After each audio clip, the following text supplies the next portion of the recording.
Es hora de acercarnos con ansia, con profundo anhelo a la palabra de Dios, conociendo al Dios de la Biblia y conociendo su voluntad. Ya hemos estudiado gran parte de esta oración y hemos visto, estimados hermanos, a lo largo de esta serie, hemos visto, hemos analizado, hemos estudiado que en la primera parte de la oración modelo del Padre Nuestro se presentan algunas peticiones que tienen que ver con Dios, es decir, con su nombre, su reino y su voluntad. Y hemos visto también que en la segunda parte de esta oración modelo se enfoca más bien en nuestras necesidades.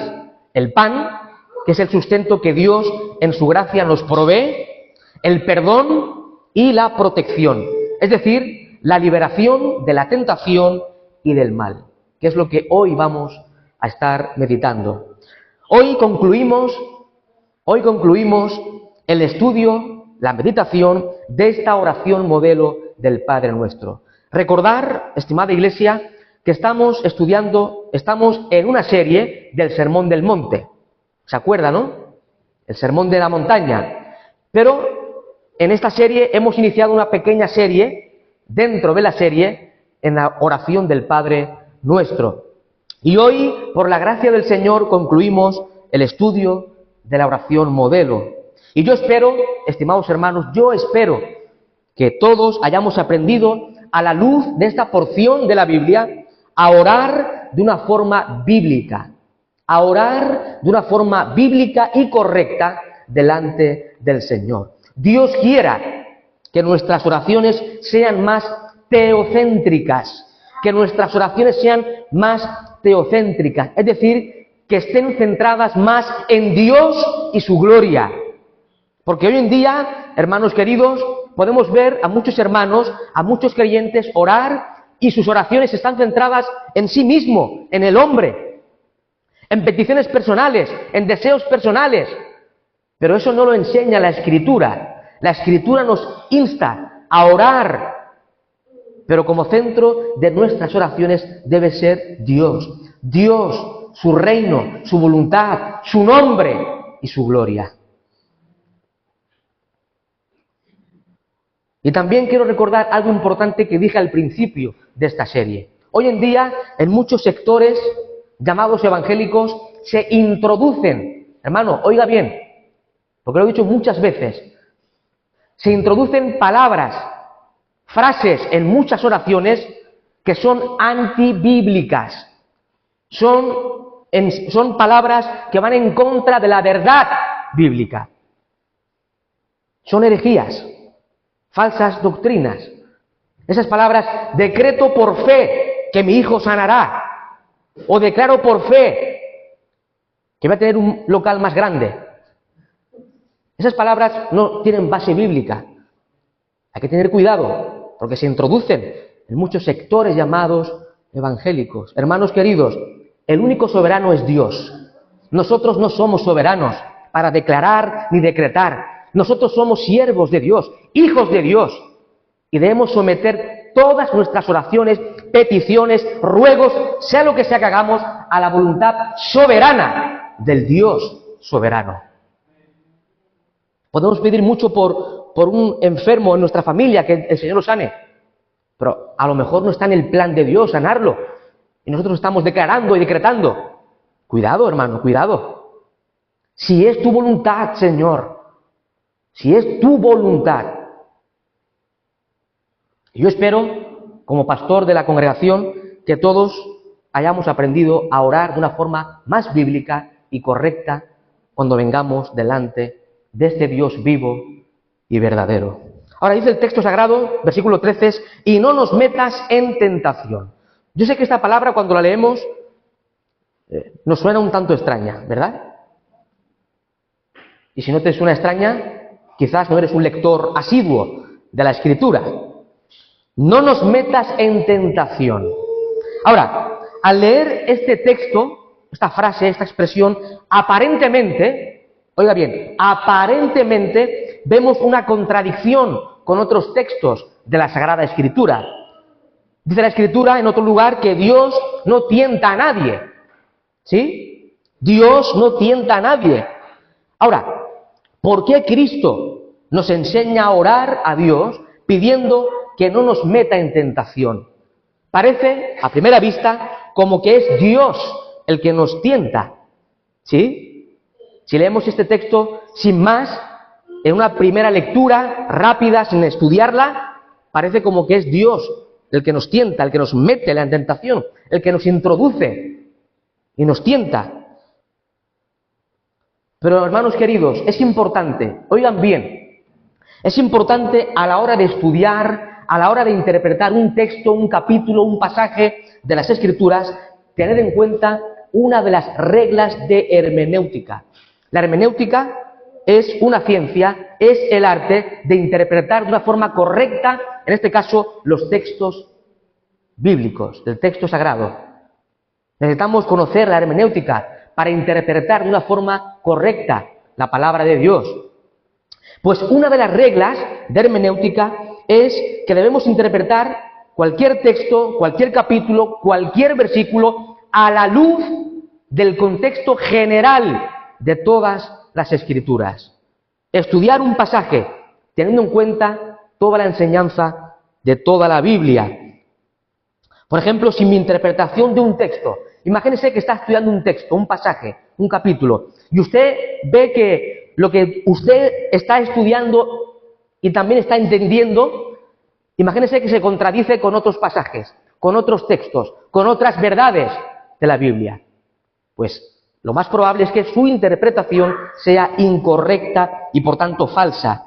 De ahí, hermanos queridos, Iglesia del Señor, la tremenda necesidad a la hora de estudiar, de interpretar un texto de la Sagrada Escritura, es tener en cuenta toda la enseñanza bíblica, desde Génesis 1 hasta Apocalipsis 22, tener en cuenta toda la enseñanza de la Escritura, ¿verdad?, con respecto al tema que estamos considerando y estudiando. Ahora, la palabra que aparece en el texto griego, no nos metas en tentación, la palabra griega para tentación es la palabra peirasmos, peirasmos.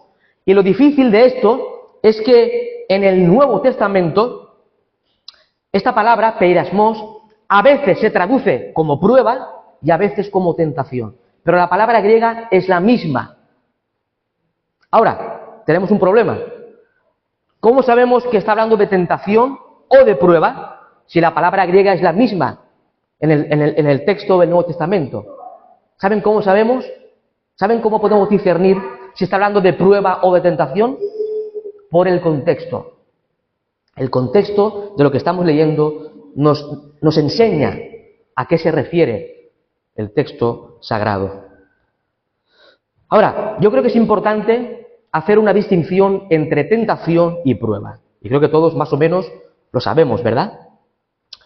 Dios, en su sabiduría infinita, permite, de hecho, Dios envía las pruebas a nuestras vidas con propósitos, oiga bien, propósitos sublimes. ¿Sí? Dios envía las pruebas a tu vida y a mi vida con propósitos sublimes. Las pruebas son para nuestra alma de inestimable valor. Las pruebas que Dios permite en nuestras vidas, en nuestra experiencia como hijos de Dios, tienen el propósito, tienen la finalidad de hacernos madurar, de hacernos crecer espiritualmente, de hacernos más depender del Señor. Las pruebas tienen el propósito de hacernos más confiar en el Dios Todopoderoso, de hacernos más dependientes, confiar más en el Señor. Hermanos, la prueba tiene la finalidad de que usted y yo participemos de la santidad de Dios, dice el escritor de Hebreos. La prueba purifica nuestra fe. La prueba tiene el propósito de hacernos más conforme al carácter de nuestro Señor Jesucristo. Y ese es el propósito eterno de Dios. Si le pregunta a usted, ¿cuál es el propósito eterno de Dios para tu vida? ¿No es un mejor coche? ¿No es una mejor casa? ¿No es una iglesia más grande? ¿Saben cuál es el propósito eterno de Dios para ti, para mí y para todo cristiano verdadero? Hacernos conforme a la imagen de su Hijo Jesucristo. Romanos capítulo 8. De hecho, hemos sido predestinados para eso. El que cree en Cristo es predestinado para ser conformado a la imagen del Hijo de Dios. Y esto lo hace la prueba. La prueba en tu vida y en mi vida hace que nuestro carácter sea cada vez más semejante al de Cristo. Decía un teólogo puritano del siglo XVII, Thomas Watson, decía que las aflicciones, las pruebas, son el lápiz de Dios para dibujar la imagen de Cristo más en nosotros. Tremendo, ¿verdad? Las pruebas que atravesamos, los momentos difíciles en nuestra vida, en nuestra experiencia, son el lápiz de Dios. Y Él está dibujando en nosotros la imagen de su Hijo, Jesucristo. Amada Iglesia, las pruebas, aunque no lo parezcan, son una tremenda bendición para nuestras vidas. Son de gran bendición para nuestras almas, ya que forman parte del plan de Dios para sus hijos. Dice el escritor sagrado, Santiago, en su epístola, capítulo 1, versículo 2, las siguientes palabras: tened por sumo gozo cuando os halléis en diversas pruebas, sabiendo que la prueba de vuestra fe produce paciencia, etcétera, etcétera. Ahora, esto va en contra de la lógica humana, esto va en contra del pensamiento humanístico de este mundo, de esta sociedad. Tened por sumo gozo cuando nos encontramos en diversas pruebas es una locura. ¿A quién le gusta sufrir? ¿A quién le gusta el dolor? Pero hermanos, tenemos que estar sumamente gozosos cuando atravesamos por pruebas, por lo que la prueba significa en nuestras vidas, por lo que la prueba implica, por lo que la prueba produce en nuestras vidas. Son una gran bendición, aunque parezcan todo lo contrario, ¿verdad? Cuando estamos pasando por prueba, vemos el mundo que se cae. Pero el Dios de la gloria, este Dios que es infinito en sabiduría, está trabajando en nosotros. Está llevando a cabo su obra en medio de su iglesia y de su pueblo. Eso es prueba. Dios envía la prueba a tu vida con propósitos sublimes. Por otro lado, hermanos queridos, por otro lado, la tentación está más bien vinculada a la idea de incitar al mal, inducir al mal, ¿sí o no? Creo que todos trabajamos este pensamiento. Cuando pensamos en tentación, estamos refiriéndonos, en nuestro lenguaje cotidiano, a esa inducción, a ese empuje al mal, incitar al pecado. Ahora, es importante enfatizar, hermanos, que la Escritura, la Biblia, la palabra de Dios, enseña que Dios no puede ser tentado, ni Él tienta a nadie. Yo os invito a un pasaje de la Escritura. Abra su Biblia en la epístola de Santiago, capítulo 1. Epístola de Santiago, capítulo 1, versículos 13 y 14. Escucha lo que dice la palabra del Señor. Santiago 1, 13 y 14. Cuando alguno es tentado, no diga que es tentado de parte de Dios, porque Dios no puede ser tentado por el mal, ni Él tienta a nadie, sino que cada uno es tentado cuando de su propia concupiscencia es atraído y seducido. Vamos a leer también el versículo 15, aunque no esté en la pantalla. Entonces la concupiscencia, después que ha concebido, da a luz el pecado, y el pecado, siendo consumado, da a luz la muerte. Dios no puede ser tentado, ni Él tienta a nadie. Ahora, nosotros somos tentados de nuestra misma concupiscencia, dice el texto sagrado, es decir, de nuestro deseo pecaminoso, un deseo pecaminoso propio de nuestra naturaleza pecaminosa y caída. Ahora, también es verdad, hermanos, que la Biblia enseña que Satanás tienta. También es verdad. No siempre tiene la culpa el diablo. Somos nosotros la mayoría de veces, nuestra propia concupiscencia. Pero también es verdad que Satanás viene a tentarnos. De hecho, en Mateo capítulo 4 vemos a Satanás tentando al mismo Cristo. Ahora bien, la petición aquí, en el Sermón del Monte, en esta oración que estamos estudiando, la idea es la siguiente: es un ruego que el que ora El que ora hace a Dios pidiéndole que sea librado de entrar en la esfera de la tentación que puede ocasionarle una caída. La petición aquí, hermanos, debe ser entendida como una demanda a Dios para que Él impida que caigamos en la tentación. Dios no puede tentarnos, Él no tienta a nadie. Entonces hay que interpretar el texto. Y la idea es que debemos rogar a Dios, pedir a Dios que Él nos libre de que usted y yo caigamos en la tentación y pequemos contra Él. Esta petición está en armonía con lo que Jesús dijo a sus discípulos en Lucas 22:40. Orad para que no entréis en tentación. Hermanos queridos, esta verdad, esta petición debería formar parte de nuestras oraciones cotidianas. Esto no solamente para estudiarlo aquí, el domingo de hoy. Debe formar parte de nuestra vida, de nuestras oraciones cotidianas. ¿Estamos orando así, hermanos? ¿Estamos pidiendo que Dios nos proteja de caer en la tentación? Esta verdad, esta petición debe formar parte de nuestras oraciones diarias. Debemos rogar a Dios, debemos pedir a Dios que nos libre de sucumbir ante la tentación. La tentación, hermanos queridos, llega a nuestras vidas de diferentes formas, por diferentes vías. Por un lado, oiga bien, nuestra naturaleza caída y pecaminosa nos induce, nos mueve al pecado.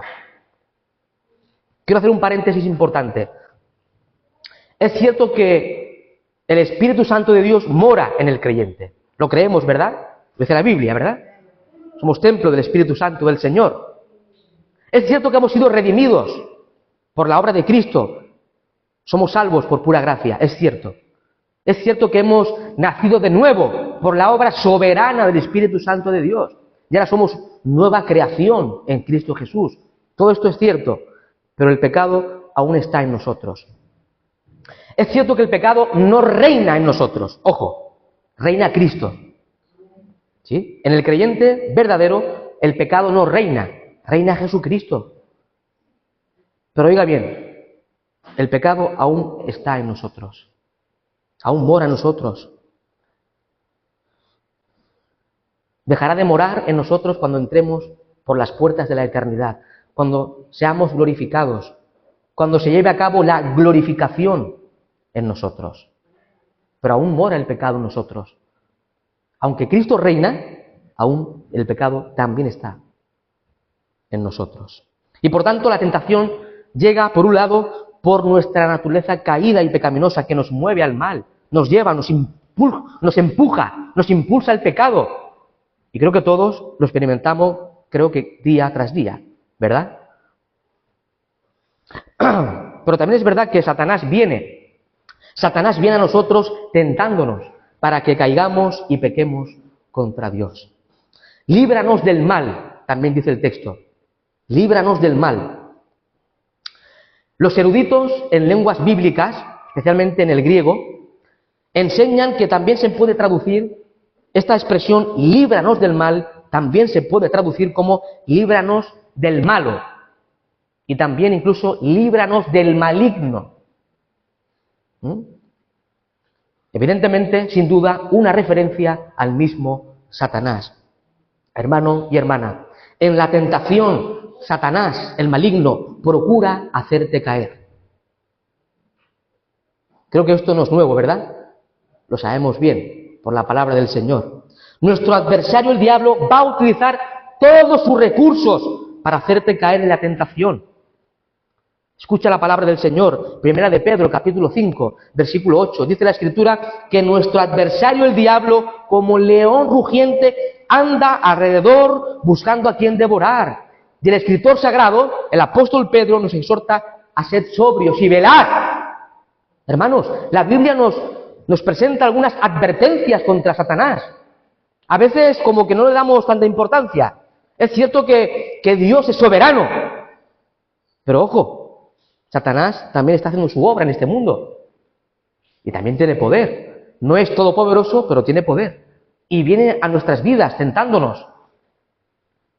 No podemos olvidar sus maquinaciones.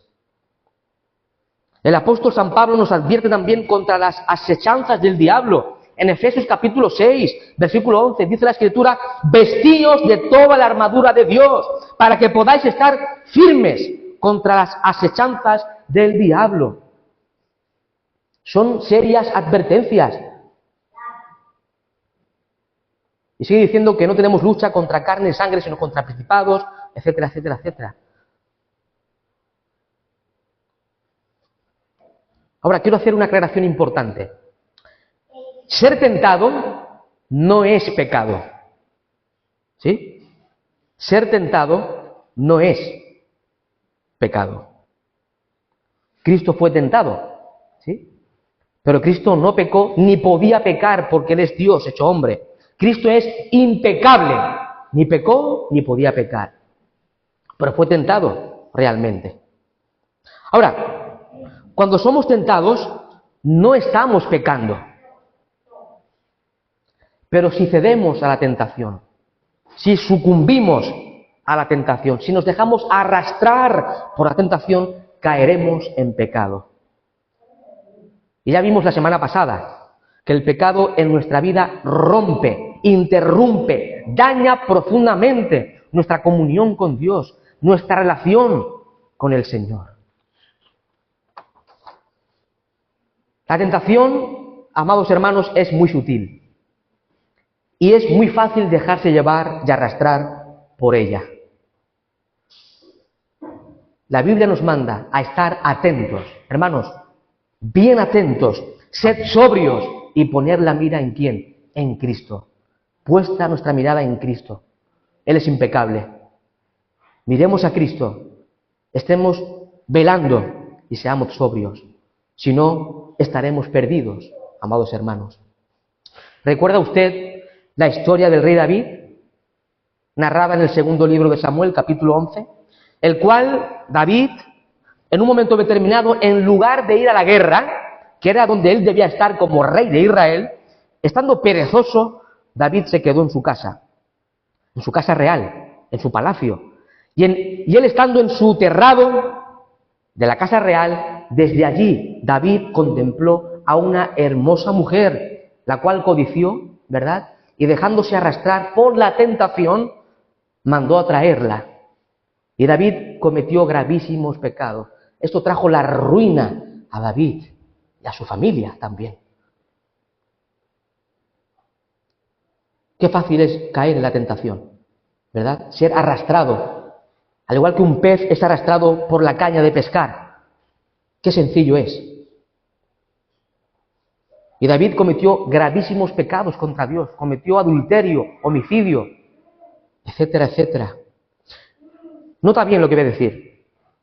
Satanás a veces viene a nuestras vidas y nos hace ver el pecado como algo lícito, como algo que es bueno para nosotros, incluso como algo que merezco yo. Y voy a poner algún ejemplo.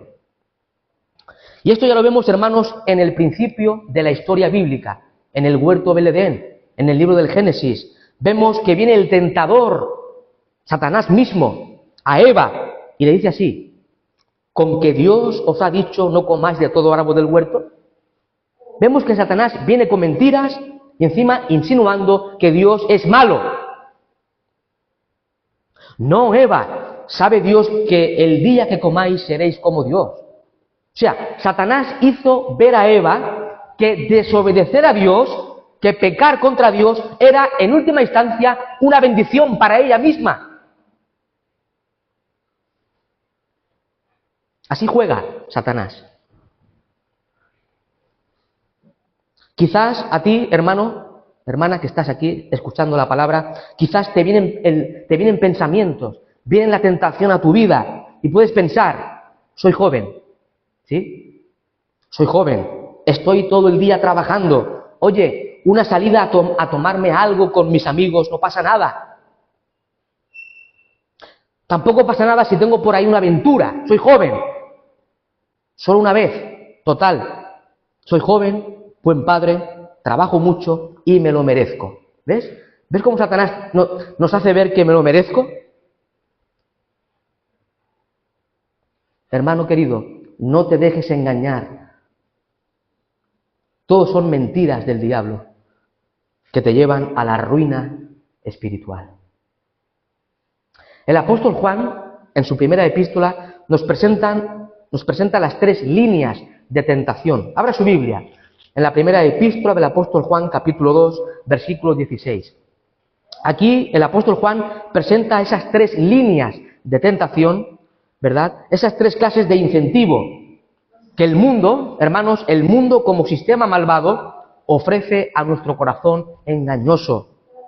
Pero oigan bien, la fuente principal de maldad está en nosotros, en nuestro corazón, en nuestra naturaleza caída. Pero el mundo exterior, este mundo caído, presenta una profunda atracción a nuestros deseos pecaminosos. Escucha la Biblia, primera de Juan 2:16. Porque todo lo que hay en el mundo, escucha bien, los deseos de la carne, los deseos de los ojos y la vanagloria de la vida no proviene del Padre, sino del mundo. Ahí tenemos las 3 líneas de tentación. De hecho, Cristo fue tentado en estas 3 líneas de tentación. Los deseos de la carne, los deseos de los ojos y la vanagloria de la vida. Los deseos de la carne. Dice John MacArthur lo siguiente: Satanás utiliza el sistema de maldad del mundo para incitar a la carne. Y creo que todos alguna vez lo hemos experimentado, ¿verdad? Si alguien no lo ha experimentado, que se levante. Satanás utiliza el sistema de maldad de este mundo para incitar a nuestra carne.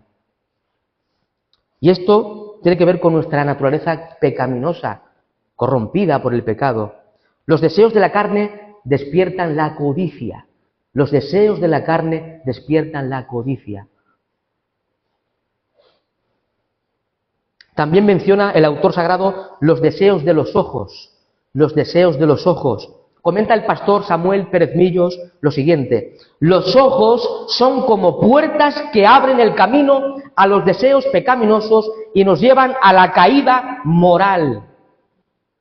¿Cuántos pecados se cometen con los ojos, verdad? O comienzan con una mirada, viendo cosas que no debemos ver. En la Biblia, en la palabra de Dios, encontramos que grandes pecados comenzaron con una simple mirada, una mirada pecaminosa. Dice la Escritura que Eva vio el árbol para codiciarlo. Génesis 3:6. De allí cayó. Fue su ruina y la nuestra también, ¿verdad?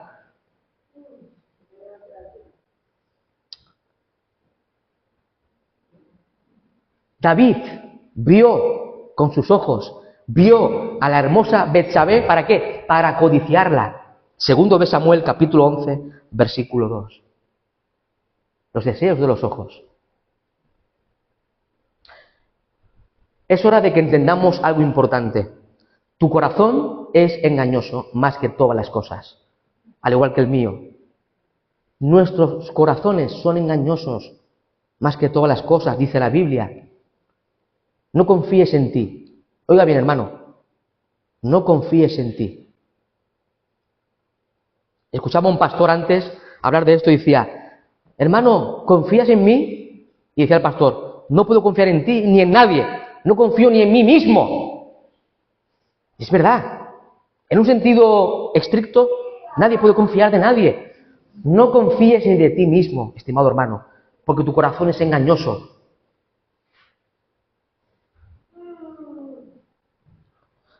Ahora, debemos confiar en Dios y en su palabra. No confíes en ti, confía en Dios y en su santa palabra. Ahora, hermanos, ¿eres consciente de tu debilidad? A veces no examinamos nuestra vida, nuestro corazón, nuestros pensamientos, pero examina tu corazón, examina tu vida. ¿Eres consciente de tus debilidades?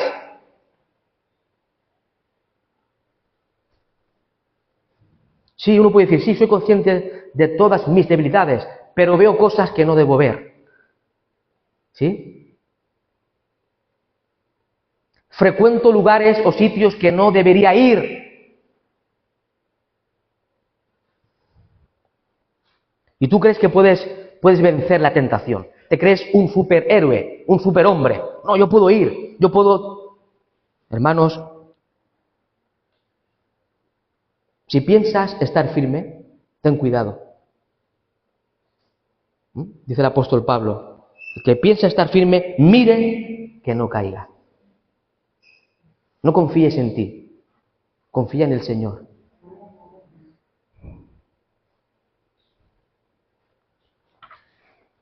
También menciona el apóstol Juan la vanagloria de la vida, la vanagloria de la vida, es decir, la soberbia, el orgullo.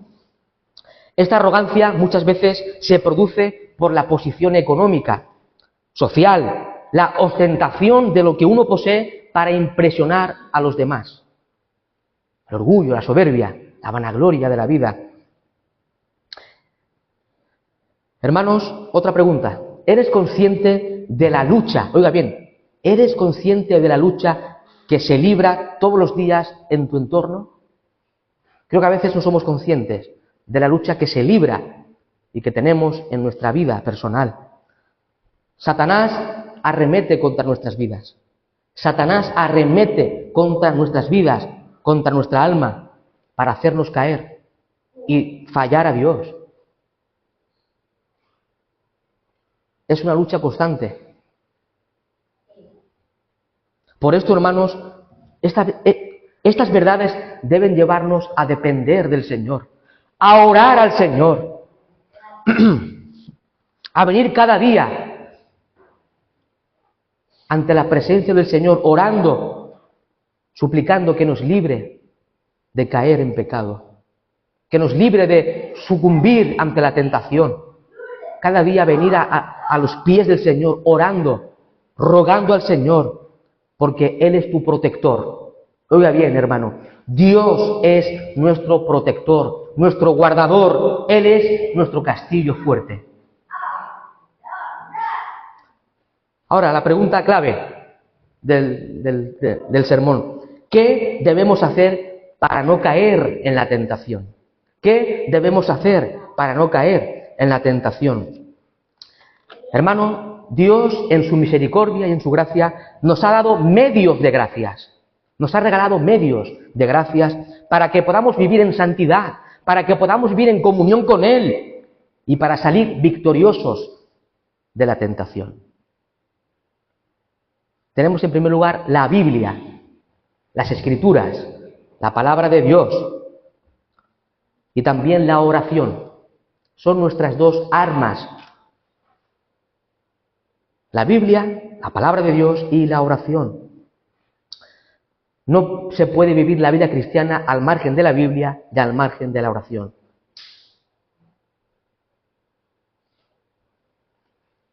Pregúntate, estimado hermano, ¿cuánto tiempo dedicas a leer las Escrituras, a estudiar las Escrituras y a vivir las Escrituras? Porque uno puede estar todo el día estudiando las Escrituras, pero después no vivir la Biblia. De nada sirve. Pregúntate, ¿cuánto tiempo dedico a leer las Escrituras, a estudiar la palabra y a vivir conforme a la palabra? ¿Cuánto tiempo dedico a orar? Orad sin cesar, dice la Escritura. Constantes en la oración. Pero parece que la oración lo dejamos a un lado, ¿verdad? Que oren los curas, que oren... Hermanos, es indispensable tener la palabra de Dios en nuestro corazón, en nuestra mente, y orar. Orar es depender de Dios. Orar es dependencia de Dios. Necesitamos entender que el creyente que no es un asiduo lector de la Biblia y que no es dedicado a la oración es presa fácil del diablo. Presa muy fácil de Satanás. Necesitamos entender que somos débiles. Hermanos, todos somos débiles. Caemos, fallamos, somos muy débiles. Necesitamos depender del Señor. Necesitamos depender del Señor, de su poder, de su palabra, para salir victoriosos de la tentación. Ahora, tenemos a Cristo, nuestro ejemplo por excelencia. Nuestro modelo supremo es Cristo, ¿verdad? Cristo. Cuando Satanás vino a tentar a Cristo, ¿qué hizo el Señor? ¿Cómo hizo frente a la tentación? Con las Escrituras, con la palabra. Ahora, muchos creyentes, por falta de conocimiento de las Escrituras, creen que pueden luchar contra el diablo.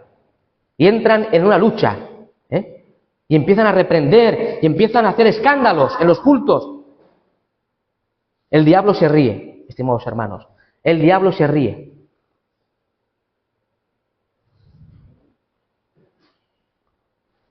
No solo cuando leemos la palabra de Dios, sino cuando vivimos conforme a ella.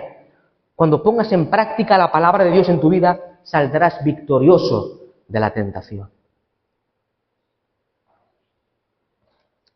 También tenemos la oración. La oración es indispensable para no caer en la tentación. Necesitamos depender del Señor, venir ante Él en oración continua, pidiendo su protección, pedirle al Dios omnipotente que nos libre de la caída en pecado. Hermano, reconozcamos nuestra debilidad, reconozcamos nuestra condición caída, reconozcamos su poder, su fidelidad y su protección. Vengamos en esta tarde ante el trono de la gracia. Tenemos un sumo sacerdote, que es nuestro Señor Jesucristo. Abra su Biblia en la epístola a los Hebreos, en el capítulo 4.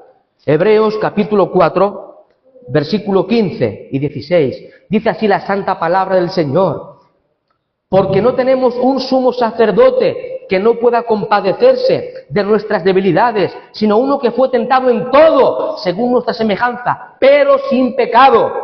Acerquémonos, pues, confiadamente al trono de la gracia, para alcanzar misericordia y hallar gracia para el oportuno socorro. Hermanos queridos, cada día tenemos que acudir a este trono de Dios, a este trono donde emana la gracia y la misericordia del Señor. Ahí tenemos a Cristo, nuestro sumo sacerdote.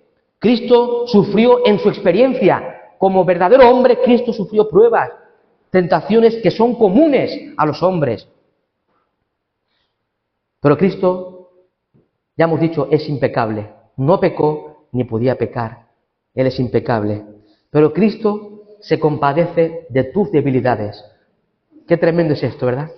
Ahí tenemos a un Cristo lleno de gracia, un Cristo lleno de misericordia, que sufre con nosotros, padece con nosotros, se compadece de ti y de mí, se compadece de nuestras debilidades. Hermanos, tenemos total confianza para venir a su presencia. El Señor va a extender su mano de gracia hacia tu vida.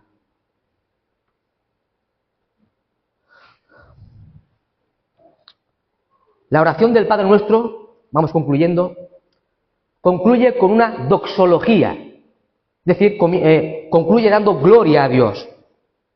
Aunque los eruditos, los especialistas, discuten, ya que esta doxología no aparece en los manuscritos más antiguos. Pero hermanos, dejemos estos temas para los especialistas. Nosotros no somos especialistas, ¿verdad?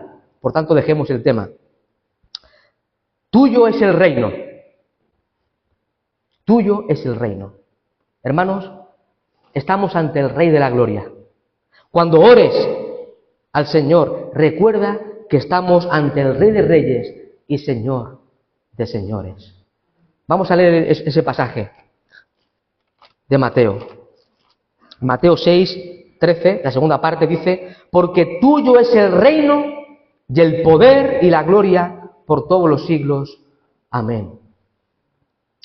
Cuando oremos, reconozcamos que estamos ante el Rey de Reyes y Señor de Señores.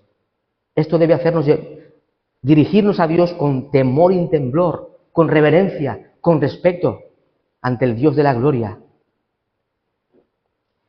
Tuyo es el reino y el poder. Hermanos, el Dios de la Biblia, el Dios a quien dirigimos nuestras peticiones y oraciones, es el Dios omnipotente, es el Dios todopoderoso. Por tanto, nada es imposible para Dios. Hermanos, nada es imposible para Dios.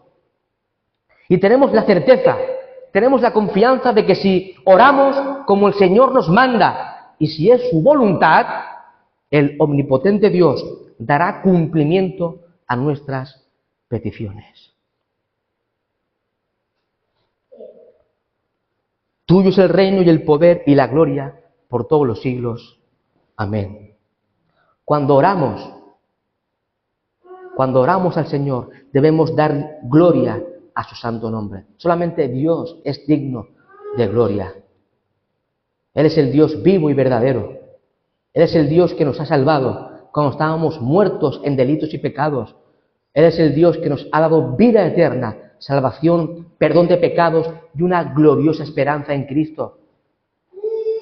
Solo el Dios vivo y verdadero merece la gloria y la honra. Y concluyo con estas palabras. Quien conoce a Dios experimentalmente no puede dejar de adorarle y alabarle.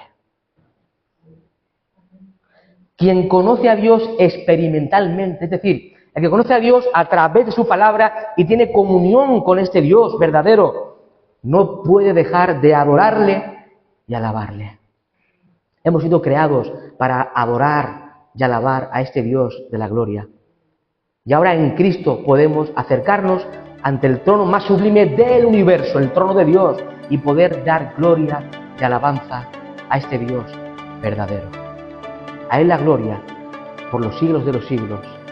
Amén y amén. Gracias, Señor, por tu palabra.